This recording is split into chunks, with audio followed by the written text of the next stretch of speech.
Happy Tuesday, everybody. It's Tuesday, the 2nd of July, and it may be raining as you watch this, but I recorded this on Monday because it was such a gorgeous day and I had the day off and I knew I wasn't going to be busy that day.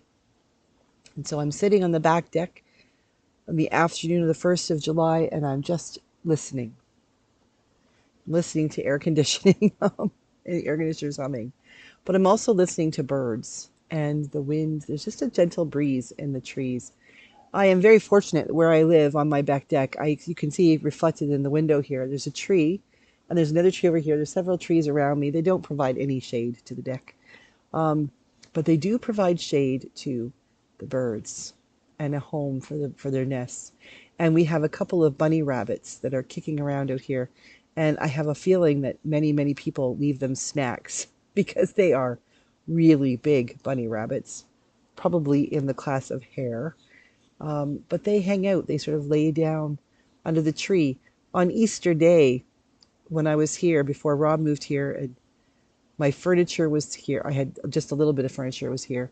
I remember I came home from church that day and it had started to snow.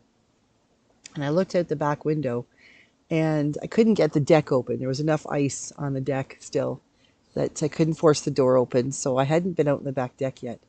But underneath the tree that you can see reflected in the window, there was this big, huge rabbit. I thought maybe she was pregnant because she was all puffed up.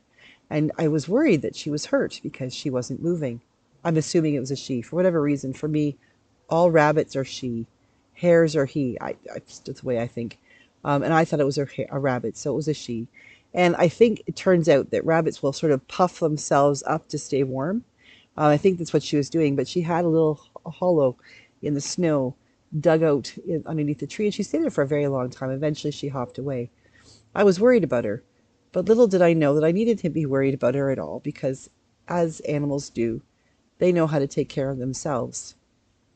A couple of weeks ago, Rob and I were out on our deck here having dinner, and there was a bird on on the deck right about where my feet are right now, and it wasn't moving. It was just laying there.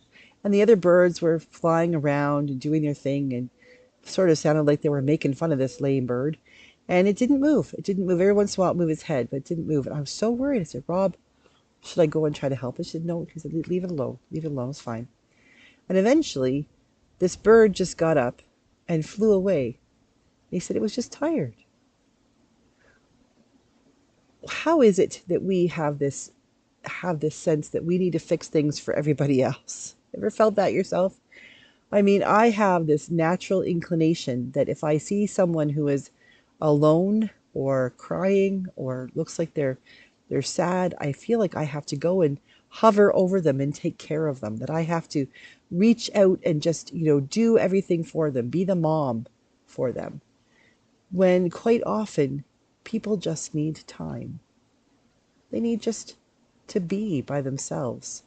I know for myself, a robin just landed about 6 feet away from me, and it just pooped on my deck. Apparently, this is the bathroom for the birds. Anyway, I know that for myself, there have been times when I have been sad, or I've been lonely, or I've just been tired. And I'm an introvert, so when I'm tired and I've been going all the time, I need time to just settle in. And it gets quite annoying when people see me sort of settling in and assume that I need company, that there's something wrong and I need to be hovered over. And finding that balance of being able to say to people, no, I really am okay. And being able to just separate yourself from the world, but also allowing other people to find that balance. That even though I'm an introvert and even though I know that sometimes I just need to be calm and by myself, other people need the same thing. And yet there is that part in me that just wants to go over and make everything right. I know there were times when my stepson was living with us when I'd see him do just a bonehead teenager thing at school or on the phone or on his, FaceTime or something. And I think to myself, you need to stop him right there because he's digging in a hole that he's never going to get out of. And a couple of times I tried to get to insinuate myself and fix the problem. And it just, oh, I hate you. You don't know anything. You're not my mother. How can you tell me that? Blah, blah, blah. All the things that teenagers say to their parent, whether they're step parent or not. We all get it, right? And then realizing that wasn't looking for my help. He was doing what a teenager does. He was figuring out how to make mistakes and fix them himself. And while it felt intuitive for me to try to stop him from doing that, it was also natural for him to fix these things himself.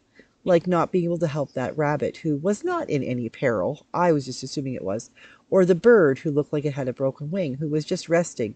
And as soon as she flew away, you could see what she was resting from. There must have been a whole half a dozen little birdlets, little tiny birds, that were just driving her crazy. And she started scolding, and they all flew off in one direction. They didn't need my help, they needed me to leave them alone. What about you? Have you found yourself thinking that you really need to fix everything for everybody? Have you found yourself in a position where people scold you and say, "Get away, I'm fine, I don't need your help"? Or have you been the one who didn't need fixing, but other people thought that you did? It's hard to find that balance, isn't it, between what is natural, because what is natural is not for everything to go perfectly. They talk these days about helicopter moms who hover all the time, those soccer moms who have their kids in every possible sport and everything in school, and they do everything for them, and they make, they go into parent teacher interviews armed with all the reasons why the teachers are wrong because their child is perfect even when they know they're not. And we've sort of taken away the ability or the opportunity for our young people sometimes to be able to say, crap, I just made the biggest mistake. I screwed up with my friends, and now I have to go back to school tomorrow, and I can make up with them or run the risk that maybe they won't want to be my friend anymore. That happens to all of us. It just does.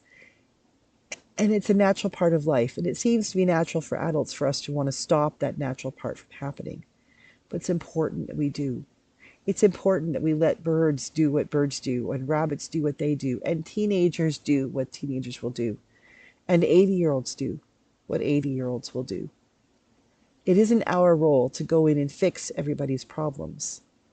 But it's our role, I think, to love them and to let them know, if you need help, I'm here. Just call, just wave, I'll come over. But it doesn't hurt to ask if they need help. But we need to listen to see what they say. Because sometimes they'll say, yeah, absolutely, yes, I need somebody to talk to. But oftentimes they'll say, no, I've got to work this through on my own. And when they do, we need to honor that.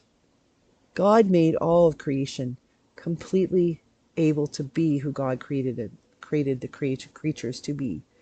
And that goes for rabbits and birds and people.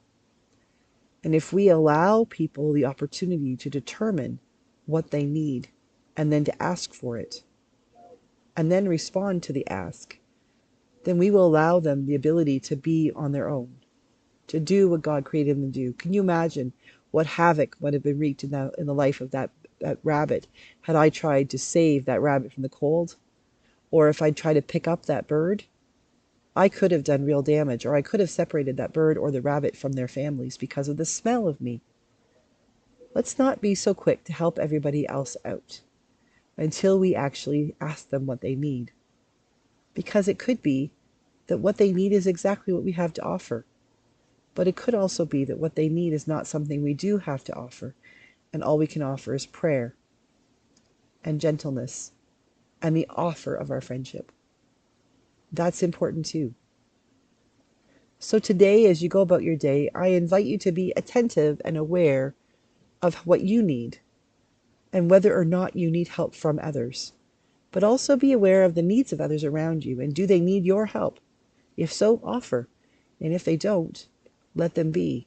And if you're worried, pray for them. Let them work through what they're working through. And if they need your help, they'll ask. Because you're the kind of person they know they can turn to. Sometimes we just need to leave people to their own devices, even when we are frightened for them. As long as we know, and they know, that in the end, if they need us, we'll be here for them. Which we will. Have a great day. God bless. I will see you again tomorrow for Church at Home with Rachel.